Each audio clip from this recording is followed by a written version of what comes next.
আসসালামু আলাইকুম বন্ধুরা। সমস্ত মাকলুকাতে রিজিকের মালিক আল্লাহ, এটা আমরা মনে প্রাণে বিশ্বাস করি এবং ইমানের সাথেই এটাকে মানি যে একজন সৃষ্টিকর্তা আছেন যিনি সমস্ত মাকলুকাতে রিজিক নির্ধারণ করে দিয়েছেন, কোথায় কিভাবে কখন সে পাবে। তো আমার এই বিড়ালটা এখানে ঘুমাচ্ছিল মানে আমার জন্য অপেক্ষা করতেছিল। আমি রাস্তার অসহায় ক্ষুধার্ত কুকুর বিড়ালদের খাবার দিয়ে আসার সময় দেখতে পেলাম ও আমাদের সিঁড়িঘর দিয়ে এক জানলা আছে, আগে ওই পাশটা দিয়ে আমি সবসময় খাবার দিতাম, ওই জায়গাটার মধ্যে শুয়ে আছে। তো পুচির মা, পুচি, ওলা,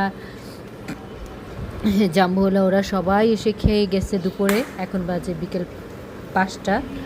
তো এখন ও আসছে খাবার খাওয়ার জন্য, এসে অপেক্ষা করতেছে আমার জন্য। তো আমি ওকে কোনো ডাক দিইনি, বাসায় যেয়ে খাবার রেডি করে ভাত মাছ তারপর ওকে খাবারটা দিলাম। দেওয়ার পরে এর মধ্যে বেজিরাও চলে আসছে, আবার আমার পুচিও চলে আসছে, ওরা সবাই চলে আসছে। তো আমার পুচি চিৎকার করতেছিল ভয়ে, কারণ বেজিরা ও ওই পাশটাতে ছিল কর্নারে। তো ওইখান থেকে বেজিরা দৌড়ানি দিছে আর আমাকে চিৎকার করে ডাকতেছে। আর আলহামদুলিল্লাহ ও খাবারগুলো খাচ্ছিল, মনে অনেকটা শান্তি অনুভব হলো। ও যদি না খেত তাহলে অপূর্ণতাই থেকে যেত মনে হয়।